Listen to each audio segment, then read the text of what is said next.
Assalamualaikum warahmatullahi wabarakatuh. Apa kabar Bapak Ibu guru hebat?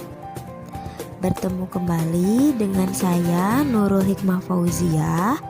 Kali ini saya akan membahas topik kurikulum merdeka dengan tema mengapa kurikulum perlu berubah? Mari kita bahas sama-sama penjelasannya ya.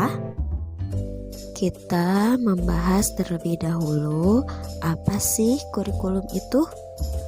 Kurikulum dimaknai sebagai keseluruhan pengalaman belajar murid.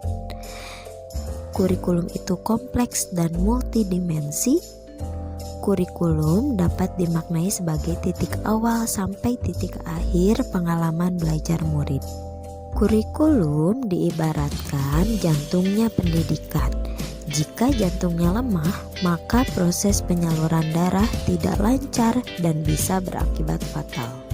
Menurut Ralph Taylor dalam bukunya The Basic Principle of Curriculum mengungkapkan setidaknya ada 4 komponen dalam kurikulum, yaitu yang pertama tujuan, kedua konten, ketiga metode, dan keempat evaluasi. Dari keempat tersebut diklasifikasikan menjadi 3 komponen kurikulum, yaitu tujuan pembelajaran atau konten, panduan pedagogi, dan panduan asesmen. Lalu, apa sih peran dan fungsi kurikulum?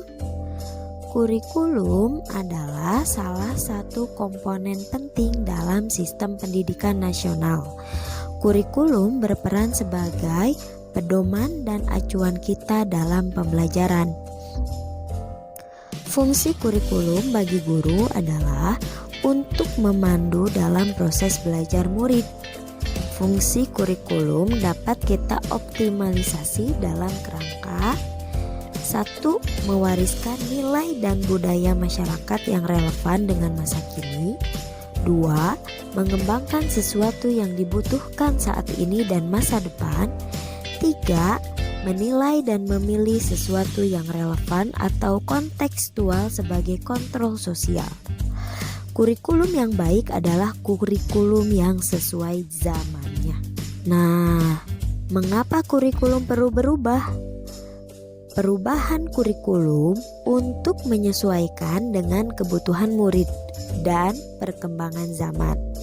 Saat ini, berbagai isu baru menuntut satuan pendidikan menyiapkan kurikulum yang membantu murid untuk menghadapi dunianya yang penuh tantangan.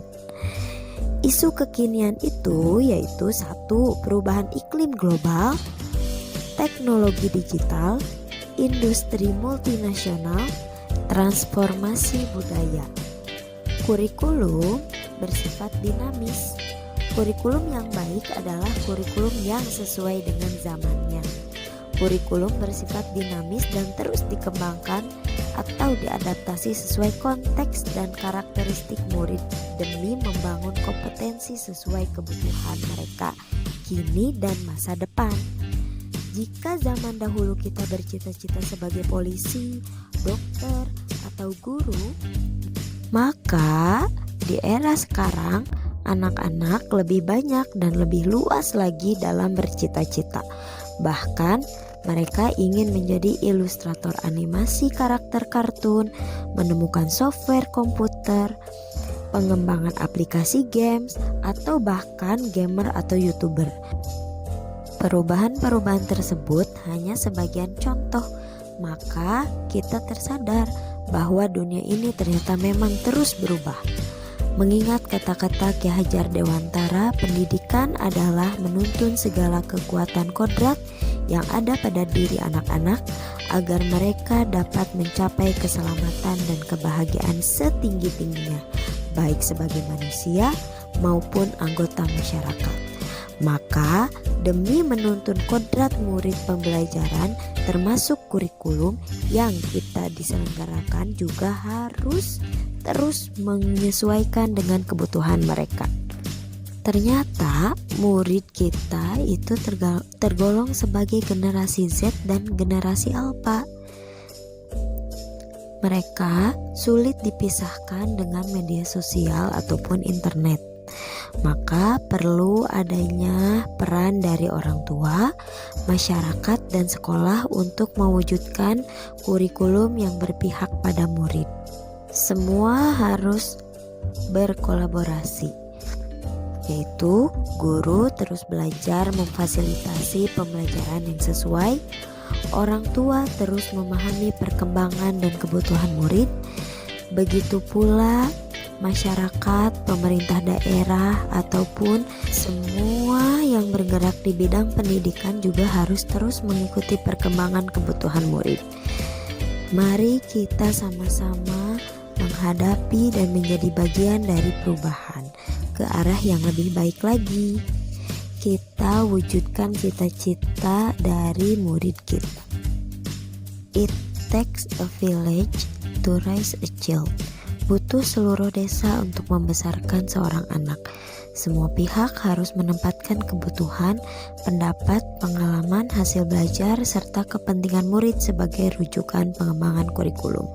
Sejatinya kurikulum dirancang untuk murid. Maka mari kita bersemangat untuk melakukan perubahan demi anak-anak kita di masa depan. Demikian pemaparan kali ini saya sampaikan. Mudah-mudahan dapat dipahami. Mohon maaf apabila banyak kesalahan yang saya sampaikan. Wassalamualaikum warahmatullahi wabarakatuh.